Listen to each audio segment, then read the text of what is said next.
कि इस वीडियो में कक्षा 12वीं विषय भूगोल का एक पेपर हम कंप्लीट करेंगे। तो इस वीडियो में मैं आपको महत्वपूर्ण प्रश्न कंप्लीट करवाने वाली हूँ एग्ज़ाम के लिए। तो देखिए पूरे ऐसे क्वेश्चन बताऊँगी जो एग्ज़ाम में आपको 100% देखने को मिलने वाले हैं और साथ में आपको 60 अंक अच्छे से प्राप्त करवाने वाले हैं ये प्रश्न। तो चलिए बिना किसी देरी के हम वीडियो को स्टार्ट कर लेते हैं और वीडियो में आपको लास्ट तक ज़रूर बने रहना है ताकि आप पूरे प्रश्नों को अच्छे से कंप्लीट कर पाएँ। तो पहला प्रश्न है सही विकल्प चुनिए। तो निम्नलिखित में से कौन-सा एक भौगोलिक सूचना का स्रोत नहीं है? तो इसका आंसर आएगा आपका चंद्रमा में चट्टानों पदार्थों के नमूने। तो ग नंबर वाला आपका सही है। दूसरा है एशिया महाद्वीप में सबसे अधिक जनसंख्या वाला देश। तो इसका आंसर आएगा आपका चीन। तीसरा है निम्न में से कौन-सी क्रिया प्राथमिक क्रिया नहीं है? तो इसका आंसर आएगा आपका संचार। चौथा है निम्न में से कौन-सी रोपण फसल नहीं है? तो रोपण फसल कौन-सी नहीं है? गेहूँ। पाँचवाँ है भारत में नागरिक बस्ती के लिए कम से कम कितनी जनसंख्या होनी चाहिए? तो इसका आंसर आएगा आपका 5,000 जनसंख्या होनी चाहिए। तो ये आपके यहाँ पे पूरे सही विकल्प हो गए हैं। अच्छे से आप स्क्रीनशॉट लेकर कंप्लीट कर लें। दूसरा प्रश्न है आपका रिक्त स्थान। तो पहला है रेड जेल एक डेड डेश भूगोल थे। तो देखिए इसका आंसर आएगा आपका जर्मनी।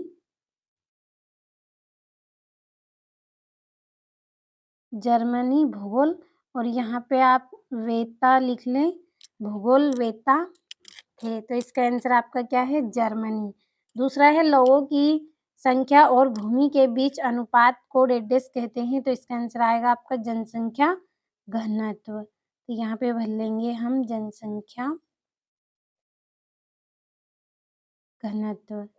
तीसरा है 60 वर्ष से अधिक आयु वाले लोगों को डेडेस प्रदर्शित करते हैं। तो क्या करते हैं उनको? वृद्ध जनसंख्या। तो यहाँ पे हम भर लेंगे वृद्ध जनसंख्या। चौथा है समतल क्षेत्रों में ग्रामीण बस्तियों का डेडेस प्रतिरूप दिखाई देता है। तो इसका आंसर आएगा आपका आयताकार। तो यहाँ पे हम भर लेंगे आयताकार।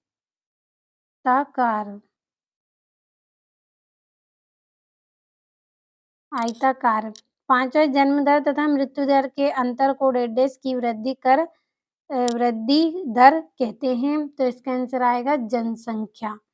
तो यहाँ पे हम लिख लेंगे जनसंख्या। छठा है समाज और पर्यावरण के बारे में डेडेस तक पहुँच की मुक्ति का मूल आधार है। तो इसका आंसर आएगा ज्ञान। तो अच्छे से आपको स्क्रीनशॉट के माध्यम से पूरे प्रश्नों को कंप्लीट कर लेना है। तीसरा प्रश्न है आपका जोड़ी। तो चलिए इनको भी हम अच्छे से कंप्लीट कर लेते हैं। तो पहली जोड़ी है भारत में गरीबी। तो इसका आंसर आएगा आपका अनियंत्रण बेरोजगारी की वजह से क्या है? भारत में गरीबी है। और दूसरा है पटना। तो पटना की जोड़ी रहेगी आपकी प्राचीन नगर। तीसरी है आपकी ट्रक कृषि। तो यहाँ पे आपका जो ये वाला आंसर है ये गलत है। तो यहाँ पे आपका आंसर आएगा सब्जियां पैदा करना। तो हम यहाँ पे लिख लेंगे सब्जियां पैदा करना। तो देखिए मैंने यहाँ पे चौथी जोड़ी लिखी। तो मैं आपको यहाँ पे तीसरी जोड़ी का आंसर बता रही हूँ। गलती से चौथी बोल दी मैंने। सामुदायिक प्राकृतिक संसाधन। तो इसकी जोड़ी रहेगी आपकी साझा संपत्ति साधन। तो ये आपकी तीसरी जोड़ी। और चौथी है आपकी ट्रक कृषि। तो इसकी आएगी आपकी सब्जियां पैदा करना। और जनसंख्या नियंत्रण तो परिवार नियोजन। ये आपकी पांचवी जोड़ी। तो ये आपकी जोड़ी हो गई। अब चलिए एक वाक्य में उत्तर है, इनको भी हम कंप्लीट कर लेते हैं। तो पहला आपका एक वाक्य में उत्तर है किसी देश का वास्तविक धन क्या होता है? तो उस देश के निवासी। तो यहाँ पे हम भर लेंगे उस देश के निवासी। निवासी क्या है? वास्तविक धन है। और दूसरा है कौन सी क्रियाएँ प्रत्यक्ष रूप से पर्यावरण पर निर्भर करती हैं? तो इसका आंसर आएगा आपका प्राथमिक क्रियाएँ। तो यहाँ पे हम भर लेंगे प्राथमिक क्रियाएँ। तीसरा है विश्व नगरी का एक उदाहरण दीजिए। तो इसका आएगा आपका वांशिक गठन। तो यहाँ पे हम भर लेंगे वांशिक गठन। चौथा है भारत सरकार ने कौशल विकास तथा उद्यमिता के लिए नीति कब बनाई? तो इसका आंसर आएगा 2015।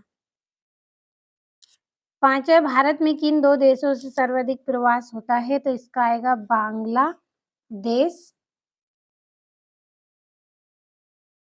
बांग्लादेश और दूसरा क्या है? पाकिस्तान।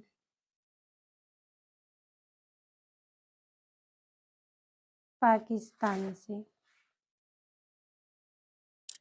और अगला है स्मॉल इज़ ब्यूटीफुल नामक पुस्तक किसने लिखी थी? तो इसका आंसर आएगा आपका सुभाकर ने। तो यहाँ पे हम भर लेंगे सुभाकर। ये आपका यहाँ पे ससंजम रहेगा सुभाकर। तो अच्छे से स्क्रीनशॉट के माध्यम से कंप्लीट कर लें।